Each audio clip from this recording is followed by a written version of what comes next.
एक युवक पहुंचा किसी संत के पास और जाकर कहा, महाराज मेरे जीवन में समस्याएं बहुत है, ऐसा कोई मंत्र बता दो कि जीवन की सारी समस्याएं खत्म हो जाए। संत ने युवक को देखा, तनाव और चिंता से भरे हुए उनके मन और चेहरे को पढ़ा और पढ़कर कहा, बेटा ठीक है, तू थोड़ी देर रुक, मैं तुझे थोड़ी देर बाद में मंत्र सिखा दूंगा। थोड़ी देर रुका, शाम होने आई तो संत ने मुस्कुराते हुए कहा, भाई जरा आज एक काम कर, मेरा यहां जो चौकीदार काम करता है आज वो छुट्टी पर गांव चला गया, तू एक काम कर, रात भर मेरे आश्रम में ही रुक जा और सुबह मैं तुझे चिंता और तनाव से बचने के मंत्र भी बता दूंगा और सारी समस्याओं का समाधान भी कर दूंगा। रात के कोई 9 बजे होंगे, संत ने उस युवक के सिर पे हाथ फेरते हुए कहा, भैया सोने से पहले जरा एक काम कर देना, करीब बाड़े में ही मेरा ऊंटों का बाड़ा है। किसका? ऊंटों का बाड़ा है। तो केवल एक काम करना, उस ऊंटों के बाड़े में 100 ऊंट रहते हैं, तुम केवल एक काम करना, सोने से पहले सारे ऊंटों को बैठा देना, उसके बाद तुम सो जाना। ध्यान रखना, जब तक सारे ऊंट बैठ ना जाए तब तक तुम सोना मत। अरे उसने कहा, महाराज 10 मिनट में सारे ऊंटों को बैठा दूंगा और फिर मैं वहीं सो जाऊंगा। संत तो अपनी कुटिया में सो गए। युवक चला गया बगल में ऊंटों के बाड़े में और जाकर के उसने ऊंटों को बैठाना शुरू किया। क्या तरीका ऊंटों को बैठाने का? डिच, डिच, डिच, डिच, और यूं कर करके एक एक ऊंट को बैठाने लगा। कोई 6-7 ऊंटों को बैठाया होगा कि देखा पहला वाला खड़ा हो गया। वो और आगे चला, पहले को बैठाया तो पता लगा छठा खड़ा हो गया। वो 10-12 तक पहुंचा तो तीसरा खड़ा हो गया, 15-20 तक पहुंचा तो छठा खड़ा हो गया। पूरी रात चलती रही ऊंटों को बैठाने में, पर युवक 100 के 100 ऊंटों को बैठाने में सफल न हो पाया। हाँ, एक मौका ऐसा आया जब उसने 55 से ज्यादा ऊंटों को बैठा दिया था, पर इधर 55वां बैठवाया कि इधर 7वां वापस खड़ा हो गया। रात भर युवक बेचैन बना हुआ रहा। सुबह संत के पास पहुंचा, आंखें लाल हो गई थी। रात भर 1 मिनट सो न पाया तो मन बेचैन हो गया, चेहरा बड़ा क्लांत हो गया। संत ने कहा, क्या बात है भाई, तेरी आंखें लाल हो गई है, चेहरा बड़ा दुखी दुखी नजर आ रहा है, क्या बात हुआ क्या? रात को नींद तो आराम से आई। अरे महाराज, कहां से नींद आती, आपने कह दिया सारे ऊंटों को बैठाओ। अरे मैं तो रात भर लगा रहा। ये आपके ऊंट बैठने का नाम नहीं ले रहे थे। 10 को बैठाऊं तो 12वां खड़ा हो जाए, 20 को बैठाऊं तो 30वां खड़ा हो जाए, 30 को बैठाऊं तो 17वां खड़ा हो जाए। महाराज 50 को बैठाया तो 8वां खड़ा हो गया। रात भर ये बैठाना खड़ा होने का काम चलता रहा। महाराज 1 मिनट नहीं सो पाए। अब तो आप मुझे बताओ बस, मेरी समस्याओं का समाधान क्या है? संत ने मुस्कुराते हुए कहा, बेटा जिंदगी की समस्याएं तो ये ऊंटों के बाड़े की तरह है, तो 4 को मिटाएगा तो 14 नहीं खड़ी हो जाएगी। जिंदगी इंसान की ऊंटों के बाड़े की तरह है, तो जितनी बैठाना चाहेगा नई नई खड़ी होती रहेगी। इसलिए जिंदगी में आने वाली समस्याओं को लेकर इंसान को कभी घबराना नहीं चाहिए, क्योंकि विश्वास रखो, जहां जहां समस्या है वहां वहां समाधान के रास्ते भी है। दुनिया में ऐसा कोई इंसान नहीं जिसके जीवन में कोई समस्या ना हो, और दुनिया में ऐसी कोई समस्या नहीं जिसका दुनिया में कोई समाधान ना हो। छोटी छोटी बातों को लेकर हम लोग मानसिक तनाव पाल लेते हैं। छोटी छोटी उलझनों को लेकर हम लोग ऐसे चिंतातुर हो जाते हैं। मेरे भाई, मुझे कोई पूछे कि दुनिया में सबसे ज्यादा फैला हुआ रोग कौन सा है? कैंसर से भी ज्यादा, लकवे से भी ज्यादा, हार्ट से भी ज्यादा, बीपी से भी ज्यादा, शुगर से भी ज्यादा, दुनिया भर के सारे रोगों को एक साथ मिला दो तो भी इन सबसे ज्यादा अगर दुनिया में कोई रोग फैला हुआ है तो वह है आदमी के, बोलो बोलो, तनाव का रोग। कौन सा रोग? कौन सा रोग? मुंह से बोलो तो। तनाव का रोग थोड़ा या ज्यादा हर इंसान के भीतर ये भरा रहता है। थोड़ी या ज्यादा हर इंसान के भीतर चिंता और तनाव की रेखाएं हमेशा चलती रहती है। जिंदगी ऊपर वाले का दिया हुआ वरदान है। हम चाहे तो इसे आनंद, प्रेम और मिठास से जी सकते हैं, और हम चाहे तो इसे नफरत, हम चाहे तो इसे चिंता, हम चाहे तो ये ईर्ष्या, हम चाहे तो इसे तनाव, जैसा हम चाहे हमारी जिंदगी को जी सकते हैं। मेरे भाई, मैंने कल ही कहा था, जीवन के 99% माताफोड़ियाँ ऐसी होती हैं जो हमें ऊपर वाला नहीं देता है, हम खुद अपने हाथों से पैदा करते हैं। चिंता तो यमराज की बेटी है और तनाव उसी का बेटा है। किसका? यमराज की बेटी का नाम चिंता भाई साहब और यमराज के बेटे का नाम तनाव भाई साहब। ये दो ऐसे तत्व इंसान के भीतर आते हैं जैसे घुन गेहूं को भीतर ही भीतर खाकर खत्म कर देती है। आपने देखा होगा कई लोगों को जिनके चेहरे की चमक चलती थी, जिनका दुनिया में नाम चलता था, जो हमेशा छाती फुलाकर चलते थे, जो हमेशा तेजों में जीवन जिया करते थे, लेकिन पता नहीं जीवन में ऐसी कोई दुर्घटना घटित हो गई, ऐसा कोई वातावरण घटित हो गया, ऐसा कोई नुकसान आदमी के लग गया, या ऐसी कोई बात जिंदगी में बन गई जिससे आदमी दिमाग में चिंता घिरता चला गया, घिरता चला गया, घिरता चला गया, और एक दिन परिणाम ऐसा आया कि आदमी जीने लायक भी न बच पाया, न वो रोटी खा पाए सुख से, न नींद ले पाए सुख से, न जी पाए सुख से, न मिल पाए सुख से। हम कभी कभी किसी का लटका हुआ चेहरा देखते हैं तब क्या कहते हैं, क्या बात है भाई, कोई चिंता सवार हो गई है क्या, कोई चिंता का भूत सवार हो गया है, कोई टेंशन हो गया है, कोई तनाव हो गया है। जब भी इंसान के अंतर्मन में चिंता होती है, पहले हम ये समझ लें चिंता कहते किसे हैं। बार बार किसी एक चीज पर किया गया अनिर्णय मूलक चिंतन, दिमाग में ले लो, किसे कहते हैं चिंता। एक होता है चिंतन, एक होता है चिंता। चिंतन मनुष्य के जीवन के लिए लाभदायक होती है और वहीं चिंता मनुष्य के जीवन के लिए नुकसानकारी होता है। चिंतन मनुष्य को ऊर्ध्वमुखी बनाता है और चिंता आदमी को नीचे गिराती है। पुनः पुनः किसी एक वस्तु पर अनिर्णय के साथ किया गया चिंतन ही एक दिन चिंता बन जाता है। हम सोच तो रहे हैं पर अनिर्णय की स्थिति में आ गए हैं, ये करूं कि वो करूं, ऐसा करूं कि वो करूं, कहीं उस फाइल में मेरा नाम ना आ जाए, कहीं पुलिस में मेरी ये शिकायत ना हो जाए, कहीं मैं जो ये कर रहा हूं उसका कोई बार पर्दाफाश ना हो जाए, कहीं कुछ ऐसा ना हो जाए। ये जो आदमी के मन में भय की ग्रंथि चलती रहती है और अनिर्णय की स्थिति आदमी के भीतर बनी रहती है, इसी स्थिति का नाम चिंता है। चिंता हमारे मन की शांति को खत्म करती है ना। सोचो, आप अच्छे सज धज कर किसी की शादी में जा रहे हैं, एक शाही ठाट बाट से होने वाली शादी में आप जा रहे हैं, और जैसे ही घर के बाहर आए कि तभी आपको एक सूचना मिली कि अमुक जो फाइल है पुलिस की, जहां पर लंबा चौड़ा केस चला है, तुम्हारा नाम भी उसमें जुड़ गया है। अब आप खाना खाने जा रहे हैं और आपको पता वहां शाही ठाट बाट से भोजन है, और आपके दिमाग में अब क्या भूत सवार हो गया, मेरा नाम कैसे आ गया उसमें, पुलिस में मेरा नाम कैसे आ गया, अरे यार कल कल कल कल को कहीं घर पे पुलिस ना पहुंच जाए, और परसों मुझे ईडी वाले बुला न ले, और तरसों मेरी गिरफ्तारी ना हो जाए। और वो भूत उसके दिमाग में सवार हो गया। सामने 17 तरह के पकवान आ रहे हैं, एक और दिमाग लगाओ वे मिठाइयां कितनी फीकी होगी। मन जब अशांत होता है तो 56 भोग भी फीके होते हैं, और मन जब शांत होता है ना तो दाल रोटी में ही 56 भोग हुआ करते हैं। जब मनुष्य का मन शांत होता है तो 56 भोग भी फीके होते हैं, लेकिन जब मन आनंद से भरा होता है, खुशियों से भरा होता है, खुशखबरी से भरा होता है, अंतर हृदय बड़ा आनंद से भरा होता है, उस समय दाल रोटी में ऐसा लगता है 56 भोग तो इसके सामने फीके होते हैं।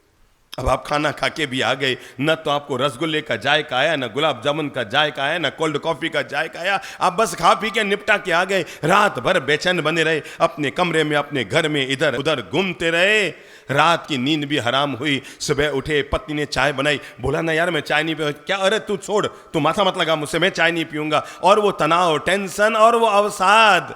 पत्नी ने सोचा शायद कल माल ज्यादा खा लिया होगा जीवन में, एक काम करती हूँ आज कड़ी खिचड़ी सुबह बना देती हूँ। और तब हमारे लिए कड़ी खिचड़ी बनी, और जैसे हम खाना खाने बैठे कि तभी एक फोन आया, भैया वो गलत तुम्हें जानकारी दी है, तुम्हारा नाम उस फाइल में है ही नहीं। अब जरा बताओ उस कड़ी खिचड़ी का क्या मजा आएगा। बुद्धि लगाओ, बुद्धि लगाओ। अब वो जो थाली में केवल आपकी धर्म पत्नी ने मूंग की दाल की खिचड़ी बनाई और कड़ी बनाई है, मैं आपको क्या बताऊं, रात को जितना 56 भोग फीका था, अभी वो कड़ी खिचड़ी उतनी ही आनंद भरी हो जाएगी। Tension free life. जब जो होना है तब वो होता है, मेरे किए होता नहीं और मेरे रोके रुकता नहीं।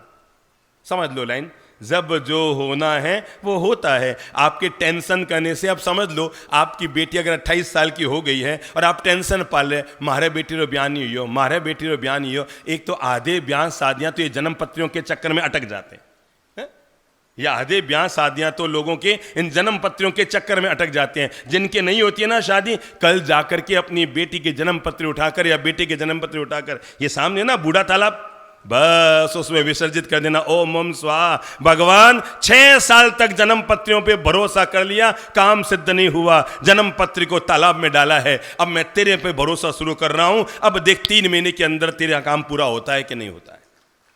मैं आपको बताऊं, हम लोग बेंगलोर से चेन्नई जा रहे थे, बेंगलोर चातुर्मास था, उसके बाद चेन्नई जा रहे थे। तो रास्ते में गांव आया, तो जहां हम ठहरे थे जिस घर में, उस घर की जो मालकिन थी बड़ी उदास सुस्त, हर समय मुंह लटका हुआ, यूं यूं। घर वालों ने बताया ये इतना ज़्यादा टेंशन पाल चुकी है, इतनी ज़्यादा चिंता, दिन भर चिंता चिंता, रात भर सो नहीं पाती। बताया गया 3-3 नींद की गोलियां ले रही है पर नींद घुल नहीं पाती। और बात इतनी सी थी कि उनकी एक बेटी हो गई थी 32 साल की, एक हो गई करीबन 29 साल की, और दोनों का रिश्ता नहीं हो रहा था। बस वो रिश्ता नहीं हो रहा था और माथे में टेंशन पाले थे। मैं आज तक सोच नहीं पाया, अपने घर में अपनी बेटी बैठी है, इसमें टेंशन की क्या बात है? खुश हो ना कि अभी वो उसके राजयोग लिखा हुआ है, तब तक अपने घर में बैठी है, जब काम करने का योग आएगा तो अपना आप ससुराल चली जाएगी है? अभी वो राजयोग में बैठे, आप फोगट का टेंशन पाल रहे हैं। एक बात मेरे याद रखना, आज तक किसी गरीब की बेटी कंवारी रही है? आज तक किसी की काली बेटी कंवारी रही है? भगवान सबकी गोटियां फिट करता है, काली के लिए कालू पैदा करता है और गरीब के लिए उसके साइज का पैदा करता है। 5 फीट वाली के लिए 5 फीट का, 4 फीट वाली के लिए 4 फीट का, और लंबे के लिए लंबा। अपने आप भगवान सबकी गोटियां फिट कर देता है।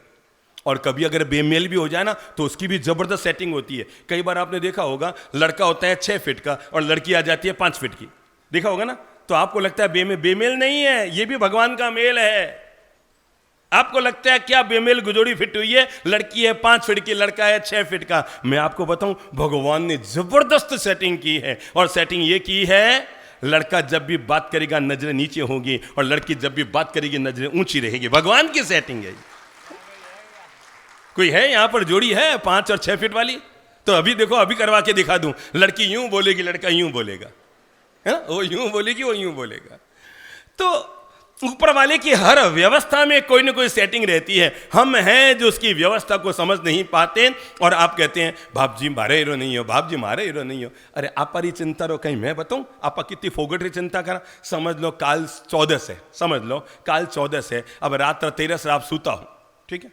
अब सूते सूते कहीं चिंता उसी, बताओ तो, बोलो बोलो बोलो, देखो देखो मैं बताओ बे, चिंताओं का मकर जाल इंसान कैसे बुनता है। कल 14 है और आज 13 को सो रहे हैं आप, और आपके दिमाग में क्या चिंता हुई, बोलो भाइयों? काले सब्जी कहीं बनावनी, ठीक है ना? मतलब खाना है कल और चिंता अभी शुरू हो गई। पिछली आठ हमने गट्टा तो बनाया ही था, बे मूंग खराब हो रहे, कढ़ी 6 महीना पहले मारवाड़ से मूंग आया, बढ़िया बढ़िया जीव पैदा। आप पर एक बहुत बुरी आदत है, जो चीज खराब हो रही है उसको पहले खाएंगे, अच्छी चीज को खराब करके फिर खाएंगे।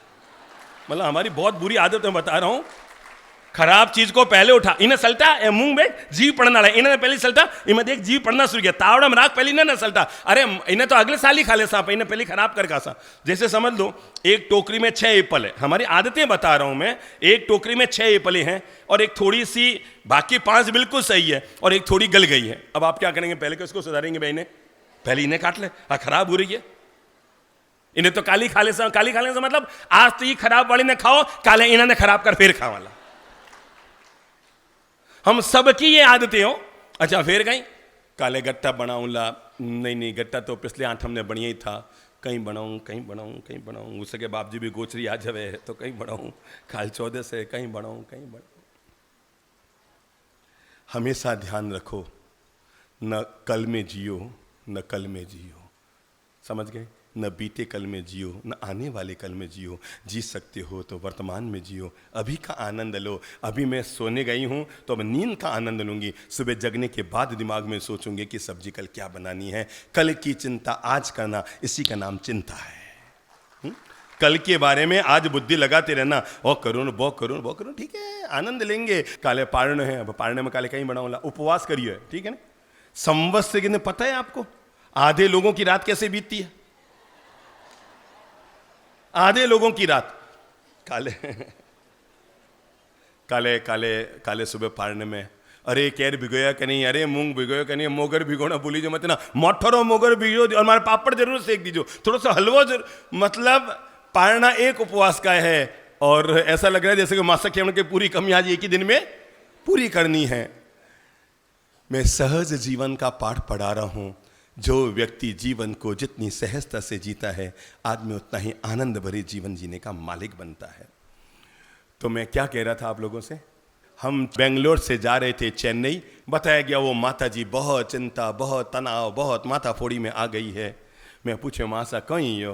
अरे बाप जी कहीं बताऊँ, मारे तो बस दो बेटियां घर में बैठी ने रिश्तो नहीं हो रहा, मारे तो रोटी हराम होगी, नींद हराम होगी, बहुत हराम होगी। मैं क्या माँ सा एक काम करो, मैं आपको सच्ची घटना बता रहा हूँ, अगर आप अभी अपने जीवन पर लागू कर लें और न हो जाए तो मुझसे आके बात करना, क्योंकि अभी भी मैं 100 दिन तक आपके रायपुर में हूँ।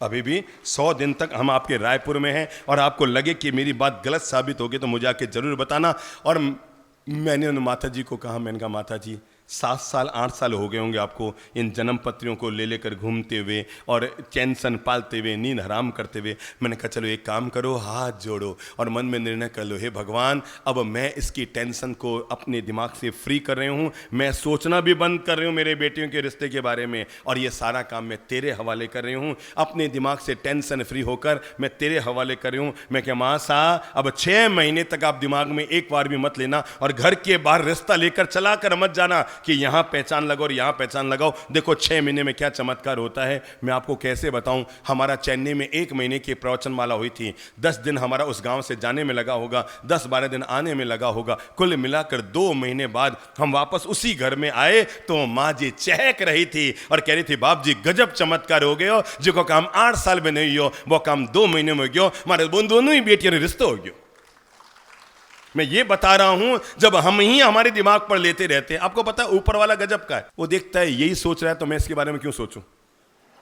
ये खुद ही माथा खराब किए बैठा है, दिन भर ये खुद ही चिंता कर रहा है तो मैं इसके बारे में चिंता क्यों करूं। हाँ, जब उसे लगता है इसने अपना काम मेरे भरोसे छोड़ दिया है। मैंने इसलिए आज गीत की शुरुआत की थी ना, वो इसी बात के लिए की थी कि तू उसके हवाले करके तो देख फिर तेरा काम निपटता है कि नहीं निपटता है। हम पता है जब लंबी चौड़ी यात्राओं पर निकलते हैं, अभी हम समझो 1500 किलोमीटर की पद यात्रा करके आए, वापस जाएंगे 3000 किलोमीटर। हम जब निकलते हैं जिंदगी में कभी मुहूर्त देखने का काम ही नहीं किया, श्री प्रभु को प्रणाम करते हैं और कहते हैं 7 दिन भगवान के भगवान तूने जो दिन बनाए हैं सब के सब अच्छे हैं। शनिवार भी अच्छा है, सोमवार भी अच्छा है, रविवार भी अच्छा है, बशर्ते तुम्हारी मनोदशा अच्छी है। अगर हम मुस्कुराते हुए बाहर निकलते हैं, पूरी जिंदगी में हमने आज तक 45 साल हो गए दीक्षा लिए हुए, कभी भी चातुर्मास के प्रवेश के लिए पंचांग नहीं खोला। किसी और को मुहूर्त चाहिए तो जरूर निकाल के दे देंगे। कई साधु साधु कहते हैं साहब हमारे प्रवेश का मुहूर्त के, प्रतिष्ठा का मुहूर्त के, और कोई मुहूर्त वो निकाल के दे देंगे, पर खुद के काम के लिए कभी पंचांग नहीं खोला, पक्का भरोसा रखा। अगर उस पर भरोसा है तो तुझे किताब पर भरोसा करने की जरूरत नहीं है। पक्का भरोसा रखा उस पर और हमेशा आंख बंद करके निकलते हैं ये सोचकर कि तुम्हारे पास, अच्छा एक बात बताओ, बिगड़े हुए काम को सुधारने के लिए आपके पास कितने हाथ हैं? 2, और उसके पास कितने हाथ हैं? 1000। अब जरा बताओ 1000 वाले हाथ वाले के साथ आप कहां 2 हाथ वाले बुद्धि लगा रहे हो? एक बार उसके भरोसे करके तो देखो, फिर देखो तुम्हारा काम कैसे निपटता है। मैंने कहा मन अशांत होता है आदमी के तनाव और चिंता से, आंखें कमजोर होती है आदमी की, स्मरण शक्ति कमजोर होती है आदमी की, पाचन तंत्र पेट की नाड़ियां कमजोर हो जाती है आदमी की, भूख लगनी बंद हो जाती है आदमी की, उल्टे दस्त लगनी शुरू हो जाती है आदमी को, बीपी हाई होना शुरू हो जाता है, शुगर असंतुलित होना शुरू हो जाता है। कब? जब हम चिंता और तनाव में गिर जाते हैं।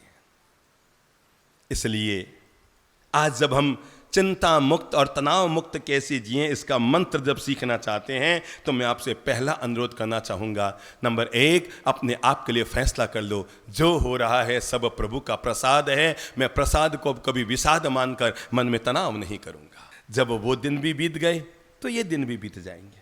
अगर अच्छे दिन आए हैं तो ज्यादा गौरव मत करो, ये भी बीत जाएंगे। कोई बुरा दिन आ गया है तो टेंशन मत पालो, ये भी निकल जाएगा, कोई बात नहीं। भगवान ने वो दिन भी दिए, ये दिन भी दिया, नफा तो रोज दिया, आज नुकसान दिया, कोई बात नहीं। जो व्यक्ति जीवन में घटित होने वाली हर घटना को प्रभु का प्रसाद मानकर सहजता से स्वीकार कर लेता है, वो जीवन में कभी दुखी नहीं होता है। ठीक है, कोई बात नहीं।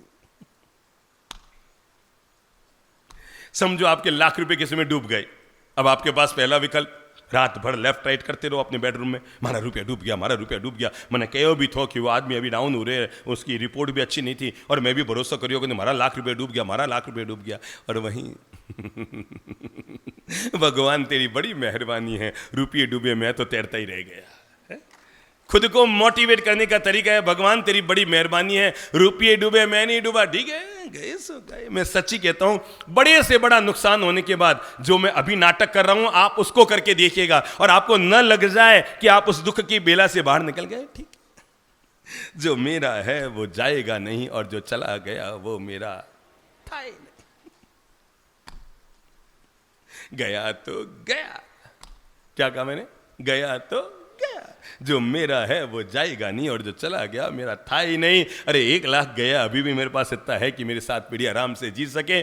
जब व्यक्ति अपनी परिस्थिति कल हमारी कैसी रहेगी ये हमारे हाथ में नहीं है, पर बिगड़ती ही परिस्थिति में हमारी मनस्थिति अच्छी रहे ये तो हमारे हाथ में है ना। महापुरुषों में और सामान्य व्यक्ति में क्या फर्क है बताऊं आपको? हू बहू एक जैसा जीवन रहता है। महापुरुष भी वैसे ही मां के पेट में रहते हैं जैसे हम रहते हैं। महापुरुष भी वैसे ही मां का दूध पीते हैं जैसे हम पीते हैं। महापुरुष भी वैसे ही शरीर की सारी प्रक्रिया करते हैं जैसे हम करते हैं। फर्क केवल इतना सा है, परिस्थितियां उनकी भी बिगड़ती है, परिस्थितियां हमारी भी बिगड़ती हैं। और एक लाइन का फर्क यह है, उनके केवल परिस्थिति बिगड़ती है, हमारी परिस्थिति के साथ साथ मनस्थिति भी बिगड़ जाती है। क्या कहा मैंने? उनकी परिस्थिति बिगड़ती है पर मनस्थिति शांत रहती है। और हमारी जैसी परिस्थिति बिगड़ जाए, 2 कड़वे शब्द सुनने को मिल जाए, 2 आलोचना की बातें सुनने को मिल जाए, थोड़ा सा कोई नुकसान हो जाए, हम ऊपर वाले की व्यवस्था को कभी समझ ही नहीं सकते, कभी नहीं समझ सकते। उसके हर काम में आपके लिए कितनी भलाई है आप समझ नहीं सकते। आपको ये लगता है हमारे साथ यूं क्यों गयो, हमारे साथ यूं क्यों गयो, हमारे साथ यूं क्यों गयो। मैं घर में था, सच्ची घटना बता रहा हूं। एक 80 साल की माता जी थी, बूढ़ी डोकरी माता जी, एकदम सुस्त सुस्त उदास उदास बैठी थी। मैं क्या माँ सा कहीं हो? अरे बाप जी हमारा 35 साल रो बेटो हो गया, 36 साल हो गया बाप जी, आशीर्वाद दो, रिश्तो हो जाओ बस। कहीं जाओ रिश्तो मतलब समझ गया ना, मतलब ये कहीं जाओ ब्याह हो जाए। मैं क्या हाँ माँ सा भगवान से प्रार्थना करूं आप री मनोकामना पूरी करे। मारे तो अड़ी कोई मनोकामना है को नहीं, आप री मनोकामना भगवान पूरी करे। माँ सा आप कितना टाबर है? बाप जी टाबर तो घणे 7 है, 6 तो ब्याह हो गयो और 1 बाकी है बाप जी। मैं क्या बाकी 6 टाबर कटे है माँ सा? वे तो हैं एक जना अलग हो गया, आप अपनी बयान ले 6 बेटा अलग हो गया। अब मैं 2 जीव रहा बाप जी, मैं रहूं और मारो बेटो रहे। मैं ऊपर वाले हाथ जोड़िए, मेरे ऊपर वाले तेरी कितनी मेहरबानी है। ये माँ जी समझ ही नहीं पा रही है कि तू इसका रिश्ता इसलिए नहीं करा रहा है ताकि बुढ़ापे में बेटा इसके साथ रह सके। और उसको पता है जैसे 6 गए वैसे 7वां भी उसकी व्यवस्था को कौन निहार सके। एक आदमी दादा बाड़ी से दर्शन करके बाहर निकला, बगल वाली गली में घुसा तो सामने एक साइकिल वाला आया और दादाजी से टकरा गया। मतलब उम्र रही होगी कोई, हाँ ये दादाजी है ना बीच में बैठे हैं। आप बूढ़े थोड़ी हैं अभी, हैं? नहीं बूढ़े वूढ़े तो नहीं है ना, हाँ वो थोड़े बूढ़े थे। तो कोई 75 साल के दादाजी साइकिल से इधर घूमे, वो तो पैदल चल रहे थे, एक साइकिल वाला आया और टकरा गया। दादाजी गिर गए, यहां भी खरोंच आ गई, यहां भी खरोंच आ गई। और 2 चोर अपशब्द कहते हुए कहा, हैं तू मुझे पटक दे, तू मारे चोट आएगी, देख मेरे लग गई, मेरे यहाँ खरोंच, यहाँ खरोंच। उसने कहा दादाजी किधर से आ रहे हो? मैं तो दादा बड़ी दर्शन करके आ रहा हूं और तूने मुझे पटक दिया। कहा दादाजी ये 50 का नोट लो, आप जहां से भी आए हो ना उस मंदिर में जाके 50 का नोट चढ़ा दो, आज आपकी तकदीर बहुत अच्छी है। मारूं 2 जूत है? एक तो मना पटक दियो है, मना पटक दियो, हमारा खरोंच आएगी, हमारे ठे खून आएगी और ऊपर से हमारी किस्मत अच्छी है 50 नोट चढ़ा रहा हूं। कि दादाजी सच्ची कह रहा हूं आज आपका भाग्य ने बड़ा साथ दिया। मेरे और आपके टकराने के योग तो थे। रोज मैं ट्रक चलाता हूं, आज पहली बार साइकिल चला रहा हूं। अब उस ऊपर वाली की व्यवस्था को हम कैसे समझेंगे? टकराने के योग तो थे पर भगवान ने ट्रक से टकराने के बजाय किसमें डाल दिया? साइकिल पर डाल दिया। इंसान वो है, जब मुझे कोई आदमी कहता ना बाप जी मंदिर जा रहे तो और मारो पाँव में हड्डी टूट गई, मारो पाँव में यूं गयो बाप जी मंदिर जा रहे तो, मैं कह जा मंदिर में और भगवान ने शुक्राना अदा कर, साधुवाद अदा कर। भगवान ने हाथ जोड़ के शुक्राना अदा कर, भगवान तारी बड़ी मेहरबानी है। अरे मारे तो मरण का योग था, तू गोडो तोड़ने बात खत्म कर दी। मैं आपको कैसे बताऊं, हम एक बार भीलवाड़ा में थे, दोपहर की बात है, प्रवचन देकर आए थे, आहार करके हम बैठे थे। दोपहर में चंद्रप्रभु जी महाराज स्वाध्याय स्वाध्याय करने के लिए पास में कांच की अलमारी थी, उसमें किताबें थी, तो सोचा कि 2 किताबें निकालते हैं बाहर और दोपहर में स्वाध्याय कर लेते हैं। उन्होंने जैसे ही वो कांच की अलमारी खोलनी चाहिए, उसमें खोलने के लिए जो स्विच खटका होता है वो नहीं था, तो उन्होंने कांच को खुद को ही हाथ से धक्का दिया और संयोग की बात कांच साइड से पूरा का पूरा कटा हुआ था। उन्होंने जैसे ही यूं किया कि पूरा का पूरा अंगूठा उनका यहां से कट के लटक गया और ऐसी खून की धार बही कि मतलब 1 मिनट में तो जैसे पूरा आंगना खून खून खून खून हो गया होगा। मैं एकदम शक पकाया, मैंने झट से कपड़ा लपेटा, पास के अस्पताल में लेके गए, उनका टांका लगवाया गया और जब टांका लग के आए और मैंने कहा आपके बेवजह फोकट में लग गई। हालांकि उसके बाद फिर उनका ऑपरेशन भी करना पड़ा उस घुटने का, क्योंकि अंदर की 5-7 विशेष नाड़ियाँ कट गई थी, जिससे अंगूठे का पूरा हाथ निष्क्रिय हो गया था। पर मैंने उनसे यही कहा, मैंने कहा देखो आपका अंगूठा कट गया, बेवजह फालतू क्यों आप खड़ा हो, या मैंने कह दिन था मैं निकाल दे दिन तो उन्होंने एक ही जवाब दिया, भगवान ने आज बड़ा साथ दिया। क्या कहा? भगवान ने आज बड़ा साथ दिया। शायद योग तो गर्दन कटने के थे, उसने अंगूठे में सलटा दिया। केवल सोचने, नजरिए पे सारी बात का फर्क पड़ता है मेरे भाई, नजरिए पे फर्क पड़ता है। और मैं आप लोगों के भीतर यही पावन भावना भरना चाहता हूं। जैसे ऋतुएं बदलती है ना, आदमी का भाग्य भी वैसे ही बदलता रहता है। पर बदलते हुए भाग्य में आदमी अगर जो हो रहा है उसका आनंद ले ले। देखो चिंता कैसे कैसे होती है। बचपन में पढ़ाई की चिंता, पढ़ाई हो गई तो परीक्षा परिणाम की चिंता, पास हो गए तो बड़े होने के बाद जॉब की चिंता, फिर कमाई की चिंता, फिर लुगाई की चिंता, मतलब चिंता एक पर एक आदमी की चलती रहती है। फिर आगे बढ़ गया, बूढ़ा हो गया तो बुढ़ापे की चिंता, बूढ़ा होकर बीमार पड़ गया तो बीमारी की चिंता, मरने के करीब पहुंच गया तो मरने की चिंता, और मरते मरते चिंता नरक में जाऊंगा कि स्वर्ग में जाऊंगा। अरे भाई काहे की चिंता करते हो? नरक में गए तो भी आनंद है, स्वर्ग में गए तो भी आनंद है। नरक में गए तो अच्छी बात है ना, तुम्हारे कई यार दोस्त पहले से गए हुए हैं, ताश खेलते रहना और नरक का समय काटते रहना। और स्वर्ग में गए तो अच्छी बात है ना, तुम स्वर्ग में तो जाना चाहते थे, चिंता की क्या बात है? समझ लो नरक में चले गए, तुम्हारी पूरी मित्र मंडली वहीं तो गई हुई है, घबरा क्यों रहे हो? सबसे मिलना जुलना हो जाएगा। हर हाल में जो इंसान ये मंत्र जीवन से जोड़ लेता है, मैं चिंता मुक्त जीऊंगा, वो आदमी जिंदगी की 90% बाधाओं से बाहर निकल जाता है। 90% बाधाओं से जिंदगी बड़ी गजब की होती है मेरे भाई। कुछ लोग हैं जो अस्पताल में पड़े अपनी जिंदगी बचाने के लिए संघर्ष कर रहे हैं और खर्चा कर रहे हैं, और कुछ लोग हैं जो कुएं में कूदकर मरने की योजना बना रहे हैं। क्या गजब की जिंदगी है। कोई बचाने में लगा है, कोई खुद को मारने में लगा है। और लोग, तुम लोगों की क्या बुद्धि लगा रहे हो? पहली दुनिया की यही बीमारी है। आदमी के 2-3 रोग होते हैं। नंबर 1, अभी मेरा मूड नहीं है। क्या है? मैंने कहा मंदिर जाइए, अभी हमारा मूड को नहीं। पढ़ाई कर, अभी हमारा मूड को नहीं। और कर, अभी हमारा मूड को नहीं। मुझे बताओ ये मूड कौन सी बीमारी होती है? बताएंगे क्या होता है मूड का मतलब? अभी आप यहां से बाहर जाएंगे और एक पागल कुत्ता काटने के लिए दौड़ेगा तो आप मत दौड़ना, आप तो खड़े रहना। मेरा अभी दौड़ने का मूड नहीं है भाई, मैं तो खड़ा हूं, मेरा अभी दौड़ने का मूड नहीं है। नंबर 2, एल के क्या कहेंगे लोग? ये सोच सोच कर लोग तो गजब के होते हैं। जब अमरूद खरीदते हैं ना, तब तो मीठा देख के खरीदते हैं, और जब खाते हैं तो नमक मिर्ची लगा के खाते हैं। लोग तो बड़े गजब के होते हैं। अमरूद खरीदेंगे तो मीठा देख के खरीदेंगे, पर जब खाएंगे तो नमक मिर्ची लगा के खाएंगे। लोगों की यही आदत है, तुम्हारे सामने मीठी बातें करेंगे, जब तुमसे खिसक जाएंगे तो तुम्हारे लिए नमक मिर्ची लगा के बातें करेंगे। ये लोग हैं भाई, लोग। इसलिए एल के क्या कहेंगे लोग, जिंदगी का सबसे बड़ा रोग। एक राजा अपने राजमहल में था। उसने पूरी दुनिया में घोषणा कर दी थी, मुझे पूरी दुनिया भर के मंत्रों का सार चाहिए, पूरी दुनिया भर के धर्मों का सार चाहिए, मुझे जीवन का सार समझना है। कई लोग आते, रामायण में ये लिखा है, नहीं नहीं नहीं, महाभारत में लिखा है, नहीं नहीं नहीं, अमुक आगम, अमुक पीठक, अमुक ये, अमुक वेद, अमुक उपनिषद, अमुक पुराण। पता नहीं राजा को बात जम ही नहीं पाई कि जिंदगी का सार क्या है। एक दिन एक बूढ़े संत आए, और आकर के बूढ़े संत ने उस राजा को कहा, भाई राजन, मेरे गुरु के गुरु ने उन्हें एक ताबीज दिया था और कहा था इस ताबीज में जीवन का सार है। मेरे गुरु ने भी इसको नहीं खोला, उनके गुरु ने भी नहीं खोला, और मैंने भी नहीं खोला, क्योंकि मेरे गुरु का यह आदेश था, इस ताबीज को तभी खोलना जब लगे जिंदगी में अंतिम क्षण पर आ गए हो, तुम्हारी जिंदगी के सारे रास्ते जब बंद हो जाए, तब इस ताबीज को खोलना, तुम्हें जीवन का सार मिल जाएगा। महाराज, मेरे जीवन में ऐसा कोई मौका नहीं आया। मेरे गुरु के जीवन में नहीं आया, उनके जीवन में नहीं आया, पर मैं ये ताबीज अब बूढ़ा हो गया हूं, क्योंकि आप दुनिया का जीवन का सार समझना चाहते हैं, तो ये ताबीज मैं आपको दे रहा हूं। महाराज, ये ताबीज आप अपने पास रखो, पर ध्यान रखना, मैंने अपने गुरु को वचन दिया था कि जब तक जीवन के अंतिम संघर्ष के वेला, जब सारे रास्ते मेरे बंद न हो जाए, तब तक मैं इसको खोलूंगा नहीं। और मैं आपसे भी वचन ले रहा हूं, आप इसको कभी नहीं खोलेंगे जब तक कि जिंदगी के सारे रास्ते आपके बंद न हो जाए।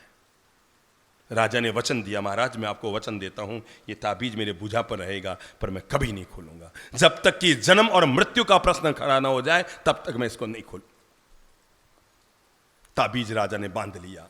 महीने, 2 महीने, 4 महीने, साल, 2 साल बीत गए। वो बंधा हुआ था, राजा तो भूल ही गया था, पर एक दिन अचानक पड़ोसी राजा ने उन पर आक्रमण कर दिया। पड़ोसी राजा भारी पड़ा, ये राजा हल्का पड़ गया, और अंततः अपनी युद्ध में हार को देखते हुए वो जंगल के छिपे हुए रास्ते से निकल गया। लेकिन शत्रुओं के सैनिकों को जैसे पता लगा कि राजा भाग चुका है, शत्रुओं के सैनिक पीछे दौड़े राजा को पकड़ने के लिए। आगे आगे राजा का घोड़ा दौड़ रहा है, पीछे पीछे शत्रुओं का घोड़ा दौड़ रहा है। आगे आगे राजा के घोड़ों के टाप टाप की आवाज, और पीछे राजा सुन रहा है कि शत्रुओं के घोड़े भी तेज गति से दौड़ रहे हैं, और वही टाप टाप टाप टाप की आवाज आ रही है। राजा को लगता है मैं मुसीबत में फंस गया, अब मैं मारा जाऊंगे, शत्रुओं के सैनिक मुझे आके घेर लेंगे। और तब दिक्कत ये आ गई कि जब उसने देखा सामने नदी आ गई है। राजा ने सोचा अब क्या करूंगा, घोड़ा नदी में चल नहीं पाएगा, और मुझे नदी में तैरना आता नहीं है, मतलब 2 मिनट के बाद मेरी मौत तय। तभी राजा को याद आया, संत ने कहा था जब लगे जीवन के सारे रास्ते बंद हो जाए तब इस ताबीज को खोलना। उसने झट से ताबीज को तोड़ा, उसके चांदी वाले ढक्कन को खोला, और उसमें से कागज का टुकड़ा निकला। अब मैं आपको बता रहा हूं पूरे दुनिया के जीवन का सार क्या है, और वो बूढ़े संत ने उस राजा को दिया था, और वही राजा को दिए गए ताबीज का मंत्र मैं आपको बता रहा हूं। और उस ताबीज के मंत्र में लिखा हुआ था, दिस टू विल पास। क्या लिखा हुआ था? यह भी बीत जाएगा। क्या लिखा था? बोलो, मुंह से बोलो, यह भी। बोल दो मुंह से, यह भी। एक बार और बोल लो, यह भी बीत जाएगा। और राजा के दिमाग में आई, गजब, बिल्कुल सही कहा, मैं 1 घंटा पहले नगर का राजा था और आज जिंदगी और मौत से जूझ रहा हूं। और तभी उसने देखा शत्रुओं के घोड़ों की टप टप की आवाज बंद हो गई। उसे लगा, ओह, तो 2 मिनट पहले मेरी मौत मेरे सामने आ रही थी, पर इस ताबीज में लिखा है यह भी बीत जाएगा। 2 घंटा पहले मैं राजा था, आज जंगल में अकेला खड़ा हूं, दिस टू विल पास। वो बीत गया तो ये भी बीत जाएगा। राजा ने वापस महीने 2 महीने में आसपास के गांव में जाकर अपने सैन्य बल को इकट्ठा किया, और मजबूत सैन्य शक्ति इकट्ठा करके अपने ही नगर पर आक्रमण किया, और आक्रमण करने के बाद नगर पर विजय प्राप्त की। और वापस जब राजा का राज्य तिलक हो रहा था, तो राजा 1 मिनट के लिए थोड़ा सुस्त हो गया। पास में खड़े हुए राजपुरोहित और महामंत्री ने पूछा, महाराज क्या बात है, आपका दोबारा राज्य तिलक हो रहा है, आपने अपने ही नगर पर विजय प्राप्त की है, और आप ये अचानक सुस्त क्यों हो गए? राजा ने वही ताबीज वाला कागज निकाला। ओह, यह भी, बोलो बोलो, बीत जाएगा। ये जीवन का महान मंत्र आपको मैं दे रहा हूं। अगर सुख की वेला आए तो इतराना मत, ओफो, यह भी बीत जाएगा। और कभी दुख की वेला आ जाए तो घबराना मत, यह भी बीत जाएगा। सुख आए तो थोड़ा हंस लो, बोल लो मुंह से, सुख आए हंस लो, और दुख आए तो हंसी में टाल दो। जिंदगी जीने का यही फलसफा है। क्या कहा मैंने? सुख आए तो क्या करो? सुख आए तो हंस लो, पर दुख आए तो हंसी में टाल दो, ठीक है? यह भी बीत जाएगा। अरे कल तक ये दिन भी बीत गए, आज ये दिन भी बीत जाएंगे। और अगर घर में कोई बड़े से बड़ा नुकसान भी हो गया है, नो प्रॉब्लम, यह भी बीत जाएगा। आप मेरे कहे अपने जीवन की सारी चिंताओं को आज ही अपने दिमाग से निकालकर आप जिस किसी मंदिर में जाते हैं, जिस किसी भगवान की पूजा करते हैं, जो कोई आपके घर के आराध्य देव हैं, आज उनके पास जाना और जाकर हाथ जोड़कर कह देना, ललित प्रभु गुरुदेव ने मुझे जीवन का पाठ पढ़ाया कि मैं अब तक इस बात की चिंता करती रही और मेरा काम पूरा न हुआ। हे प्रभु, आज से मैं अपने आप को निश्चिंत कर रही हूँ और अपने जीवन की सारी चिंताएं तेरे हवाले कर रहे हूँ। मेरे भाई, एक बात याद रखना, आप किसी एक बात बात की चिंता को अपनी पत्नी को कहेंगे, एक बार कहेंगे, 2 बार कहेंगे, 3 बार कहेंगे, 4 बार कहेंगे, हमारा 1 लाख रुपए डूब गया। सुबह फिर चाय पीते कहेंगे हमारा 1 लाख डूब गया। दोपहर में खाना खाते फिर कहेंगे हमारा 1 लाख डूब गया। रात को फिर कहेंगे, और रात को बेडरूम में सोने से पहले फिर वही वापस रात को कहेंगे 1 लाख डूब गया। तो पता है धर्मपत्नी का क्या होगा? माथा खत्म हो जाएगा। अरे हो ये क्या आपको बीमारी लग गई है? डूब गया डूब गया, सुबह से बार बार माथा खा रहे हो। पत्नी को एक बात 4 बार कहोगे तो उसका माथा खराब हो जाएगा, पर भगवान को एक बात 1000 बार कहोगे तब भी वो प्रतिकार नहीं करेंगे और तुम्हारी चिंताओं को दूर करने का काम भी कर देंगे। उन्हें एक बात आप 1000 बार कह देंगे तब भी वो प्रतिकार नहीं करेंगे। हमारी आदत है, हम एक चुटकुला एक बार सुनते हैं ना। अभी मैं आपको क्यों चुटकुला सुनाऊं को? चलो एक पहले चुटकुला सुनो। एक आदमी रायपुर से आगरा गया, मतलब वो नई नई शादी हुई थी तो आगरा गए। स्टेशन से जैसे ही बाहर निकले तो मैं आपको बता दूं, जैसे यहां पर ऑटो चलते हैं ना, वैसे ही आगरा में रिक्शा चलते हैं। रिक्शे का मतलब आदमी आगे चलाता है पांव से, समझ गए ना। ये तो ऑटो रिक्शा हो गया जो यहां पर चलते हैं आपके, पर वहां पर ये कम चलते हैं। वहां पर प्रायकर साइकिल रिक्शा चलता है, यानी पीछे एक सीट और आगे सीट पर एक आदमी बैठता है और यूं पांव से रिक्शा चलाता है। देखा है आप लोगों ने? देखा है। अब वो लड़का लड़की दोनों बाहर निकले, नई नई शादी की हुई थी, बाहर निकले और आते ही रिक्शे वाले से कहा भैया ताजमहल जाना है, कितना किराया लोगे? उसने कहा फर्स्ट क्लास का 15 रुपया, सेकंड क्लास का 10 रुपया, थर्ड क्लास का 5 रुपया। अरे उन्होंने कहा यार बुद्धू बना रहा है, एक तो तेरी सीट है, अब इस रिक्शे में क्या तो फर्स्ट क्लास, क्या सेकंड क्लास, क्या थर्ड क्लास, क्या क्या फैसिलिटी है बता। उसने कहा देखो फर्स्ट क्लास में फैसिलिटी है, मैं पहले रुमाल से सीट को साफ करूंगा, तुम दोनों को आदर सहित बैठाऊंगा और बढ़िया वाले मेन रोड से लेते हुए और तुम्हें ताजमहल के आगे ले जाकर ससम्मान उतार कराऊंगा। क्या सेकंड क्लास? रुमाल नहीं लगाऊंगा, फटाफट बैठो और जो गलियों वाला रास्ता है खाया पिया हजम करा करके ऊबड़ खाबड़ रास्ते में और ताजमहल के सामने जाकर पटक दूंगा। तो कहा थर्ड क्लास 5 रुपए में कि मैं तेरी बीबी के साथ बैठूंगा, तू आगे रिक्शा चलाएगा। अब मैं आपको एक बात यह बता रहा हूं, अगर यही चुटकुला मैं आपको दोबारा सुनाऊंगा तो कितनी हंसी आएगी? कम आएगी। और 3 बार सुनाऊंगा तो बिल्कुल कम आएगी। और 4 बार सुनाऊंगा, हमारा सबका माथा खराब हो गया क्या? एक ही बात बोल रहे हैं। हम कितने गजब के हैं, मुस्कुराने की बात अगर हो तो एक बार हंस करके चुप हो जाते हैं, दोबारा वही बात कहे तो बोर हो जाते हैं, पर रोने की बात को हम बार बार याद करके रोते रहते हैं। एक बार नहीं 1000 बार रोने की बात को हम याद करते हैं और उस बात को याद कर करके रोते रहते हैं। मारो एड़ो गयो, मारो एड़ो गयो, मारो एड़ो गयो, मारो एड़ो गयो। अच्छी खबर एक बार सुनकर हम खुश हो जाते हैं, दूसरा कहते हैं कई बार बार एक ही बात कर रहे हैं, पर हम गलत खबर हो तो हम सुन सुनकर बार बार अपने आप को बोर करते हैं, रोते रहते हैं, जीखते रहते हैं, मन को दुखी करते रहते हैं। चिंता मुक्त जीवन जीने के लिए पहली बात नोट कर लो, मंत्र समय अपने पास कम है, पहला मंत्र आप लोगों को दे रहा हूं, दिमाग में ले लो, भूलें बंद द्वार, खोजें खुले द्वार। पहला मंत्र चिंता से मुक्त जीवन जीने के लिए, भूलें बंद द्वार। जिंदगी में दरवाजे बंद भी होते हैं, खुले भी होते हैं मेरे भाई। एक बात जीवन भर याद रखना, ऊपर वाले के द्वारा कभी भी 99 द्वार एक साथ बंद नहीं किए जाते। क्या कहा मैंने? ऊपर वाले के द्वारा कभी भी 100 द्वार एक साथ बंद नहीं किए जाते। 99 द्वार बंद हो जाए तब भी एक द्वार खुला रहता है। हम हैं जो बंद द्वारों को देख देख कर खुला द्वार भी आ जाए तो यही सोचते हैं ये भी बंद होगा। जिंदगी का नियम है, वहां 99 द्वार बंद होते हैं पर 100वां द्वार जरूर खुला रहता है। 99 बंद द्वारों को देखना ये चिंता का कारण है और खुले द्वार को देखना यही चिंता से मुक्त होने का समाधान है। भगवान ने द्वार खुला रखा है। कभी पांव में पहनने के लिए जूते ना हो तब भी मंदिर में जाकर शुक्राना अदा करना, भगवान तेरी बड़ी कृपा बड़ी मेहरबानी है। अरे जूते नहीं तो क्या हुआ, कम से कम पांव तो है, जो हुआ उसका आनंद लो। कुछ साल पहले हमारा इंदौर में चातुर्मास था। जो हमारे चातुर्मास के लाभार्थी परिवार थे उनका नियम था वो सोमवार वो दादाबाड़ी दर्शन करने जाते थे।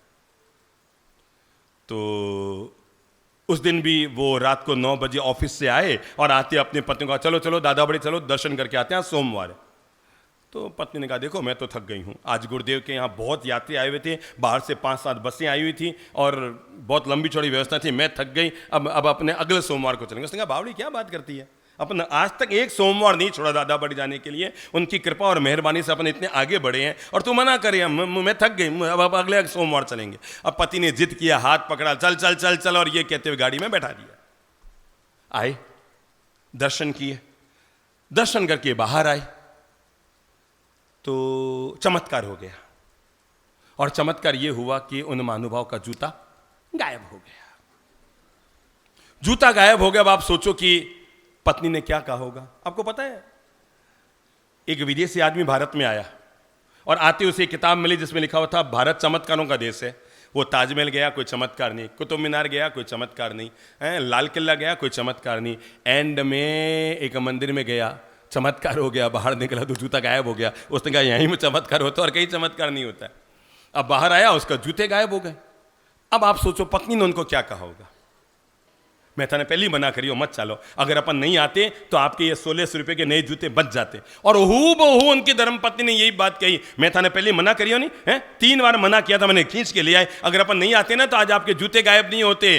पति ने पत्नी के कंधे पे हाथ रखे हुए कहा, रे बावड़ी, ललित प्रभु जी, चंद्र प्रभु जी महाराज की बातें पढ़ने वाली तो ऐसी बात करती है। सोच, अगर आज अपन यहां नहीं आते तो एक जरूरतमंद आदमी को जूते कहां से मिलते। जिंदगी सोचने का तरीका है ये आपका। आप ही तय करो कि आप अपने जीवन के मंत्र को कैसे जोड़ते हैं। तो मैंने कहा, भूलें बंद द्वार और खोजें खुला द्वार, कि जिंदगी में कोई ना कोई भाग्य का खुला द्वार भी रहता है। सारे द्वार बंद नहीं होते मेरे भाई। जो चौंच देता है वो चुग्गा भी, बोलो बोलो बोलो बोलो बोलो बोलो, जो हमें जन्म देता है वो जीने की व्यवस्था भी देता है। ये प्रकृति की व्यवस्था है। हमारा जीवन बाद में आता है, जीवन की व्यवस्था पहले आती है। नंबर 2, अगर आप जोड़ सकते हैं जिंदगी से चिंता मुक्त जीवन जीने के लिए दूसरा मंत्र जोड़ लीजिए, और वो ये है, हमेशा जिंदगी में भय का भूत भगा दीजिए। किसका? आदमी जिंदगी में कभी भी 2 बार नहीं मरता। पक्की बात है? पक्की बात है ना? या 2 बार मरता है? पूरी जिंदगी में आदमी 1 बार ही मरता है। कोई भी आदमी 2 बार नहीं मरता। और जब भी मरता है सोमवार से लेकर रविवार के बीच में मरता है। इसके अलावा 8वां वार आज तक पैदा नहीं हुआ। पक्की बात? इन्हीं 7 वारों में मरना है और जिंदगी में 1 बार मरना है। पर मैं आपको बता दूं, जो निर्भय जीता है, भगवान श्री महावीर ने एक बड़ा प्यारी सी पंक्ति गई थी अपने आगमों में, अभयम पथिवातो बम अभय दाया भवावी। हे पार्थ, यानी हे श्रावक, हे मुनिजन, अपने जीवन में हमेशा निर्भय होकर जियो, क्योंकि जिंदगी में आदमी कभी 2 बार नहीं मरता। जो निर्भय होता है वो 1 बार मरता है, और जो भयभीत होता है वो रोज मरता है।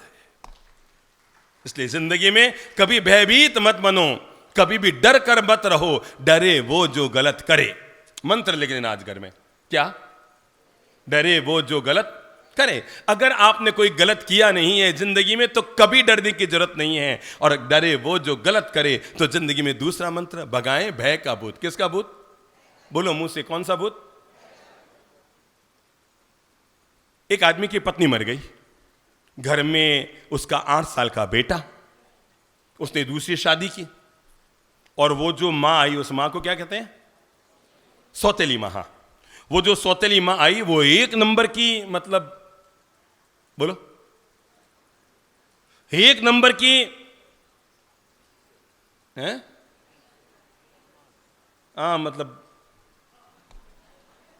इतना बच्चे को तंग करती, इतना बच्चे को तंग करती, दिन भर मारना, पीटना, कूटना, और दिन भर बच्चे को तंग करना। झाड़ू निकाल, पोंछा लगा, ये कर वो कर। बच्ची हुई तो बेचारे को रोटी खिलाती। बाप तो सुबह चला जाता, शाम को वापस आता, और वो अपनी पत्नी में इतना डूब गया था कि बच्ची की खबर लेनी भूल जाता। और बच्चा जो कि चुप रहे, मम्मी की शिकायत मेरे सामने मत किया कर, चुप रहे। और वो बेचारा बच्चा इतना दुखी हो गया, इतना दुखी हो गया, एक दिन घर छोड़कर भाग गया, अकेला भाग गया। भागता भागता भागता भागता अगले गांव में आया। रात हो रही थी और उसने गांव वालों से कहा, भाई मुझे रात को ठहरने की जगह दो, मैं अपने घर से भाग कर आया हूं। लोगों ने कहा, भागे हुए बच्चों को हम कहाँ ठहराएं, हम अपने घर नहीं ठहराएंगे। वो क्या हम नहीं ठहराएंगे, वो क्या मैं नहीं ठहराऊंगा। एक ने कहा, भैया सामने देख वो एक मंदिर है। मंदिर भी नहीं, मतलब पुराना मकान होता है ना, ढूंढा टाइप का, क्या कहते हैं उसको, पुराना मकान, बिल्कुल जर्जर हालत में पड़ा हुआ एक मकान था। और खंडर, हाँ खंडर नमा एक मकान था। तो गांव वालों ने कहा तू उसमें जाके सो जा, पर सावधान, हमारे यहाँ इसकी मान्यता है कि उसके अंदर भूत रहता है, और जो रात को उसको सोता है वो सुबह बाहर नहीं आता है। लड़के ने सोचा भूत अंदर रहता है, जाऊं कि नहीं, जाऊं कि नहीं, जाऊं कि नहीं। फिर मन में आया, यार सौतेली माँ से ज्यादा खराब तो भूत नहीं होता होगा, है ना। ये जो मेरे घर में सौतेली माँ है, उतना तो खराब भूत नहीं होता होगा। जाता हूं, देखता हूं। अरे जब मैं सौतेली माँ के साथ रह गया तो भूत तो होता ही क्या उसके सामने। अब वो गया अंदर, और हकीकत में गांव वालों ने जो कहा वो साबित हो गया। रात को वास्तव में भूत आ गया। 12 बजे भूत आया, मैं तेरे को खा जाऊंगा, मैं तेरे को खा जाऊंगा, मैं तेरे को खा जाऊंगा। बच्चा हाथ जोड़कर खड़ा हो गया, माई बाप मुझे क्यों खा रहे हो, मैं तो वैसे खवाया खवाया हूं। और उसने सारी कहानी कही कि मेरी इस तरह सौतेली माँ है, मेरी ओरिजिनल माँ मर गई और वो ऐसी 1 नंबर की आई है और मुझे दिन भर इतना तंग करती है, इतना मारती है, कूटती है, मैं इतना पीड़ित हूं, मैं पीड़ा से घर से भरा हुआ भाग के आया हूं। अब हे भूत अंकल, मैं आपकी सेवा करूंगा, मैं आपके पांव दबा दूंगा, आपके लिए खाना जो आप कहेंगे सारा काम कर दूंगा। भूत अंकल मुझे जान से मत मारो। तो भूत ने कहा बहुत ध्यान से सुनना, ये मेरी बनाई हुई कहानी है पर बड़ी मनोवैज्ञानिक कहानी है, भूत भी मैंने ही पैदा किया हो, तो क्या आपको बता दो भूत होता क्या है। तो मुझे जिंदा रहने दो भूत अंकल, मुझे जान से मत मारो, आपके जो काम होंगे मैं सब कर दूंगा, मैं आपके पांव दबा दूंगा, खाना बना दूंगा, जो आप कहेंगे सो कर दूंगा। भूत ने कहा मेरी एक शर्त है, मैं तुझे जिंदा छोड़ रहा हूं, तुझ पर दया आ गई है, तू अपनी सौतेली माँ का इतना सताया है, अब मैं तुझे मारूंगा नहीं, पर मेरी एक शर्त है, तू कभी भी जिंदगी में मकान के बाहर नहीं जाएगा, नहीं तो शहर में हवा हो जाएगी कि इसके यहां जो रुकता है वो जिंदा बाहर भी आता है। वादा कर, वचन दे, अगर तू यहां से बाहर गया तो मैं तुझे जान से मार दूंगा। बच्चे ने सोचा क्या करूं क्या करूं क्या करूं, मरना तो यही है, ये मार ही रहा है। तो उसने वादा कर लिया, भूत अंकल मैं वादा करता हूं मैं बाहर नहीं जाऊंगा, जाऊं तो आप मुझे मार देना। ठीक है। अब वो रोज भूत अंकल के पांव दबा देता, कमर दबा देता, माथे में यूं यूं यूं यूं यूं यूं यूं यूं सेवा भी कर देता और खूब खूब तबीयत से भूत को लगाया बच्चा बढ़िया आ गया, खाना भी बना देता है, बर्तन भी धो देता है, ये भी कर देता है, वो भी कर देता है। एक दिन भूत अंकल ने कहा अरे भाई बच्चे यमराज के पास मैं जा रहा हूं, 4 घंटे बाद वापस आऊंगा, पर ध्यान रखना अगर तू यहां से बाहर चला गया मैं भूत हूं, सब जगह तुझे ढूंढ लूंगा और मैं जान से मारूंगा। उसने कहा अंकल भरोसा रखो, जब मैं इतने दिन नहीं गया तो अब थोड़ी भागूंगा, तेरा कोई काम है यमराज से। हाँ भूत अंकल एक काम करना, यमराज के पास जाओ तो पूछ के आना मेरी उम्र कितनी है। तो उसने कहा ठीक है। यमराज के पास गए, यमराज ने बताया भाई तेरे पास जो बच्चा है ना उसकी उम्र 80 साल 9 महीना और 13 दिन की है और ऊपर से 2 घंटे और। आके उसने बता दिया। 10 दिन के बाद फिर भूत अंकल ने कहा मैं यमराज के पास जा रहा हूं। भूत को भरोसा हो गया बच्चे पर, अब ये जाने वाला नहीं है। कहा मैं फिर यमराज के पास जा रहा हूं, कोई काम के साहब काम ऐसा कुछ नहीं है, बस यमराज से इतना सा कहना कि वो जो उन्होंने उम्र बताई है उसमें 1 घंटा कम कर दे। क्या कहा? 1 घंटा कम कर दे। भूत ने कहा क्यों? क्या नहीं बस पता नहीं मुझे वो अंक सुनकर अच्छा नहीं लगा, मैं चाहता हूं मेरी उम्र का अंतिम अंक 1 ही में आ जाए, बेकी में नहीं है। वो लास्ट में क्या आया था? 2 घंटा ऊपर और। तो कहा वो बेकी नहीं चाहिए, मुझे 1 ही चाहिए, मतलब 1 ही वाला अंक शुभ रहता है, 1 घंटा मेरी उम्र कम कर दे।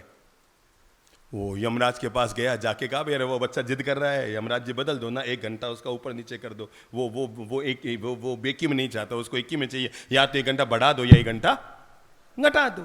यमराज ने कहा भाई तू तो 1 घंटा कहता है, पर 1 सेकंड भी किसी की जिंदगी को बढ़ाना घटाना मेरे हाथ में नहीं, ब्रह्मा के हाथ में नहीं, विष्णु के हाथ में नहीं, शंकर के हाथ में नहीं, तीर्थंकरों के हाथ में नहीं, पैगंबर के हाथ में नहीं, भगवान के हाथ में नहीं, कोई किसी की उम्र को 1 घंटा भी बढ़ा नहीं घटा नहीं सकता। मेरे हाथ में नहीं है कि मैं तेरी इस बच्चे की उम्र 1 घंटा कम कर दूं। भूत अंकल ने कहा ठीक है भाई। नीचे आया, आकर उस बच्चे से उसने कह दिया कि भाई यमराज तो क्या, ब्रह्मा विष्णु महेश तो क्या, अब दुनिया के भगवान में भी ये ताकत नहीं है कि तेरी उम्र 1 घंटा कम कर सके। बच्चे ने सुना, चुप रहा, खाना बना रहा था। आधे घंटे के बाद पता नहीं क्या हुआ, बच्चे ने जलती हुई लकड़ी उठाई, मोटी वाली। कौन सी वाली? कौन सी वाली? लठ, मोटा वाला है जो जल रहा था रोटियों को पकाने के लिए। उसने मोटा वाला वो लठ उठाया और पड़ा भूत को मारने के लिए। भूत अब मैं तुझे बताऊंगा, मैं तुझे मारूंगा, तू मुझे यहां से आजादी, मैं तुम्हें मारूंगा। भूत ने कहा मैं तुम्हें जान से मार दूंगा। उसने कहा जा रे, जब यमराज के हाथ में नहीं है 1 घंटा मेरा आगे पीछे करना, तू क्या मारेगा? और ये कहते उसने जलती हुई लकड़ी उठाई और भूत के पीछे पड़ गया। आगे भूत पीछे बच्चा, आगे भूत पीछे बच्चा। गांव वाले इकट्ठे हो गए, कहा क्या हो गया? कहा भूत आगे पीछे मैं हूं। और तब भूत चिल्लाया अरे भूत तो मर गया, ये बच्चा ही भूत बन गया। और बच्चे ने तब भूत अंकल से छुटकारा पाया और पूरी दुनिया को ये बात बताई, जिंदगी में कभी भयभीत मत बनो। जब यमराज के भी हाथ में तुम्हारा 1 घंटे को आगे पीछे करना नहीं है तो भूत तो होता ही क्या है। समझ में आ गई घटना? जब यमराज के हाथ में भी नहीं है कि 1 घंटा आगे पीछे कर दे, तो भूत तो होता ही क्या है। ये जो भय के मारे हम चिंता करते हैं ना, मेरे साथ ऐसा ना हो जाए, कहीं ऐसा ना हो जाए, कहीं ऐसा ना हो जाए, कुछ नहीं होना है। हमारे भाग्य में हमेशा अच्छे से अच्छा ही होना है। नंबर 3, अगर आप बात कर सकें तो जरूर जीवन से जोड़ लो, और वह है छोटी मोटी बातों को लेकर ज्यादा सिर खपाई मत किया करो। क्या चीज? बुद्धि लगा लो। छोटी मोटी बातों को समझ लो। दिन भर में कोई बात भी हो गई है, अब आपके पतिदेव दुकान से आए हैं, आते ही बरसों में यो बोल दियो, ये कह दिया, ये कह दिया, बात गई खत्म हो गई। कल की बात गई खत्म हो गई, रात गई और बात हो गई। बीती बातों को लेकर आप बार बार अगर चिंता करते रहेंगे ना, बार बार दिमाग में बातें करते रहेंगे, आप धीरे धीरे टेंशन की बीमारी के शिकार हो जाए। बीत गई सो बात गई, तकदीर का शिकवा कौन करे, जो तीर कमां से निकल गया उस तीर का पीछा कौन करे। ठीक है, हो गया, बोल दिया। जब जो जिसके साथ होना है, अरे जीवन की घटित होने वाली कुछ घटनाओं को आनंद से भी तो ले सकते हैं ना। ठीक है। एक आदमी की पत्नी को कैंसर हो गया, और जब उसे लगा कि अब उसका प्राण निकलने वाला है, तो मरते मरते उसने अपने पति से पूछा, एक बात बताओ, मैं मर जाऊंगे तो तुम क्या करोगे? उसने कहा, कैसे मर जाएगी? तेरे लिए मैं यमराज से लड़के आ जाऊंगा। अरे फिर भी मैं मर गई तो तुम कैसे मर जाओगी? मैं तेरे लिए भगवान से लोहा ले लूंगा। अरे उसने कहा, मैं बीमार हो गई हूँ, कैंसर हो गया, मरना मेरा तय है, मैं मर गई तो तुम क्या करोगे? उसने कहा, कैसे मर जाएंगे? मैं ये कर लूंगा और वो कर लूंगा और वो कर लूंगा। एंड में पत्नी ने कहा, समझो तुम सब कर लोगे, फिर भी मैं मर गई तो तुम क्या करोगे? उसने कहा, मैं पागल हो जाऊंगा। क्या कहा? बोल लो। आप भी आज एक बार अपने पति से पूछ लेना कि मैं मर गई तो तुम क्या करोगे। हालांकि आपको पता है वो क्या करेंगे, ये भी पता है, पर फिर भी पूछ लेना। तो उसने पूछा, मैं मर गई तो तुम क्या करोगे? उसने कहा, मैं पागल हो जाऊंगा। पत्नी ने बड़ी चैन की सांस ली। ओ, मतलब तुम पागल हो जाओगे, मतलब दूसरी शादी नहीं करोगे। उसने कहा, पागल आदमी का क्या भरोसा हो, तो कुछ भी कर सकता है, पागल ही हो जाऊंगा फिर तो जिंदगी में घटित होने वाली घटना को जैसे अभी आप मुस्कान से ले रहे हैं ना, अगर आप जीवन में घटित होने वाली हर घटना को इतने ही आनंद और मुस्कान से लेना शुरू कर देंगे, जीवन में कभी टेंशन चिंता आएगी नहीं। ठीक है, हो गया, बोल दिया। बीत गई सो बात गई, तकदीर का शिकवा कौन करे, जो तीर कमां से निकल गया उस तीर का पीछा कौन करे। हो गया, कह दिया। कल उन्होंने ऐसा कहा, अपन ने भी जवाब दे दिया, खेल खत्म, पैसा हजम। अब उस बात को ढो मत, मैंने यूं क्यों कह दियो, मैंने यूं क्यों कह दियो, मैंने यूं कह दिया। ठीक है, हो गया। नंबर 5, अगर आप अपने जीवन के साथ जोड़ सकते हैं तो जरूर जोड़ लो, और वो है ईश्वर की व्यवस्थाओं में भरोसा रखिए। ये तो सबसे महत्वपूर्ण है। आप सब बोल लो अपने मुंह से, क्या कहा है मैंने? ईश्वर की व्यवस्थाओं में भरोसा कीजिए, वो कभी भी हमारे साथ गलत नहीं करता है। या तो ये मान लो भगवान कभी गलत नहीं करता है, और या दूसरा मंत्र दे रहा हूं इसी से जुड़ा हुआ, हमारे साथ वही होता है जो होना होता है। क्या कहा मैंने? हमारे साथ ना अच्छा होता है ना बुरा होता है, हमारे साथ वही होता है जो हमारे साथ होना होता है। होनी में कभी इंसान का हस्तक्षेप नहीं। जो हुआ है आनंद है, जैसा हुआ है आनंद है। ऊपर वाले की हर रचना में कोई ना कोई भलाई है। पक्का विश्वास रखना, ऊपर वाले की हर रचना में कोई भलाई है। पत्नी नाराज होकर पीहर चली गई तो भी अच्छे के लिए है, खुश होकर वापस ससुराल आ गई तो भी अच्छे के लिए है। दोनों में ही अपने मन को संतुलन बनाए रखो। दुनिया के एक बहुत बड़े लेखक हुए हैं जिनका नाम पूरे धरती पर मशहूर है, और उनका नाम है स्वेट मार्डन। सुना है ना आपने? उनकी किताबें पूरी दुनिया भर में चलती है। शायद जीवन निर्माण पर इतनी किताबें उन्होंने लिखी, किसी ने नहीं लिखी होगी। मैं बहुत खास घटना कहकर आपको खड़ा करूंगा, और कहते हैं स्वेट मार्डन अपनी जवानी की घटना, जिस आदमी ने दुनिया का सबसे मशहूर आदमी, दुनिया की हर भाषा में उनकी किताबें छपी है, और सैकड़ों किताबों के लेखक। जब वो जवान थे, किसी लड़की से उन्हें प्यार हो गया। ध्यान से सुनना घटना को। और उन्होंने मन बना लिया, मैं इसके साथ शादी करूंगा। पर एक दिन उन्हें खबर लग गई कि जिससे वो प्यार कर रहा है उस लड़की ने किसी और से शादी कर ली। स्वेट मार्डन बड़े हताश, निराश, उदास हो गए, मन से दुखी हो गए। मेरे साथ ऐसा क्यों हो गया, मेरे साथ ऐसा क्यों हो गया, उस लड़की ने मुझे धोखा क्यों दे दिया, ये कर दिया, वो कर दिया। वो लेखक आदमी इतना हताश और निराश हो गया, उसने मिलना जुलना बंद कर दिया, खाना पीना बंद कर दिया, घर से बाहर निकलना बंद कर दिया, एक कमरे में अपने आप को बंद कर दिया। बस दिन भर इसी चिंता में सवार, इतनी सी चाय सुबह पीता, रोटी पानी सब छूट गई। और कहते हैं स्वेट मार्डन सूख करके कंकाल हो गए। करीबन 9-10 महीने में स्वेट मार्डन सूख कर कंकाल हो गए। बस इतनी सी चाय लेते, मेरी जिंदगी नरक बन गई, मेरी जिंदगी खत्म हो गई, मेरी जिंदगी बेकार हो गई, मेरे साथ ऐसा क्यों हो गया, ये वोर वोर वोर वोर। दुनिया का सबसे मशहूर लेखक इस हालत में पहुंच चुका था। कहते हैं एक दिन, 11 महीने की बाद की घटना है, स्वेट मार्डन, पता नहीं पहली बार उनके दिमाग में क्या आया, चाय पी, सामने अखबार पड़ा था, उन्होंने उस दिन का वो अखबार हाथ में उठाया। जैसे अखबार उठाया तो उन्होंने देखा कि अखबार की न्यूज़ों में फर्स्ट पेज पर एक न्यूज थी कि एक युवक ने फांसी के फंदे पे लटककर आत्महत्या कर ली। वो निराशा में घिरे हुए थे, तो उन्होंने उस न्यूज को बड़ा मन से पढ़ा कि क्या क्या क्या बात है, मतलब कैसे कोई आदमी ने आत्महत्या कर ली। और जब उन्होंने पूरी न्यूज़ को पढ़ा तो पता लगा वो मरने वाला और कोई नहीं, वही उसकी प्रेमिका का पति है जिसने उससे शादी कर ली। और उसने मरने से पहले लिखा, मेरी पत्नी इतनी एक नंबर की गुस्सैल है, इतनी एक नंबर की गुस्सैल है, उसने मेरी ज़िंदगी हराम कर दी, एक एक सांस मेरी हराम कर दी, और ऐसी ज़िंदगी जीने के बजाय मैं फांसी के फंदे पर लटक कर मर रहा हूँ। उस न्यूज को जैसे ही पढ़ा, स्वेट मार्डन ने दोनों हाथ ऊपर किए और ऊपर करके कहा, रे ऊपर वाले तू गजब है, तेरी लीला को मैं समझ ही न पाया जिंदगी में। अरे अगर उसकी शादी उसके साथ होने के बजाय मेरी प्रेमिका की शादी अगर मेरे साथ हो जाती तो आज अखबार में फांसी पे लटके हुए की फोटो उसकी नहीं। और तब उसने दोनों हाथ ऊपर करके ऊपर वाले के लिए ताली बजाई कि वाह रे ईश्वर, ये तेरी गजब व्यवस्था है, तू मुझे जिंदगी देना चाहता था इसलिए मुझे बचा लिया। इसलिए ईश्वर की हर व्यवस्था में भरोसा कीजिए। हाँ, जो मैं अंतिम बात कहकर आप लोगों को खड़ा कर रहा हूं वो है, जब भी जिए, जब भी जिए एक बात का हमेशा ध्यान रखें, वर्तमान में जिए। ज़्यादा माथा फोड़ी नहीं, ज़्यादा छाती कूटा नहीं, ज़्यादा सिरपच्ची नहीं, ज़्यादा तेरी मेरी नहीं, हर हाल में प्रसन्न। वह हमें वह नहीं दे सकता जो हम पसंद करते हैं, वह हमें वह नहीं दे सकता जो हम पसंद करते हैं। हमारा सुख का राज क्या है? हम उसे पसंद कर लें जो उसने दिया है, हम हमेशा सुखी रहेंगे।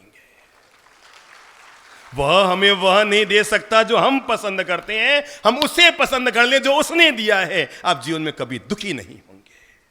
और जो व्यक्ति इस मंत्र को जीवन के साथ जोड़ लेता है ना, वो आदमी कभी दुखी नहीं होता, हमेशा सुखी सुखी सुखी राम रहता है। सभी लोग खड़े हो जाएं, इस बात का मनन और चिंतन करते हुए आज के बाद टेंशन फ्री लाइफ। कौन सी लाइफ? मुंह से बोलो, कौन सी लाइफ जिएंगे? कौन सी लाइफ जिएंगे? लोग रहेंगे बस्ती में और अपन रहेंगे मस्ती में। बोल लो सब, लोग रहेंगे बस्ती में। हाथ ऊपर करके बोल लो, लोग रहेंगे और हम रहेंगे। और जो आदमी मस्ती में रहता है वो हमेशा टेंशन फ्री लाइफ जिया करता है।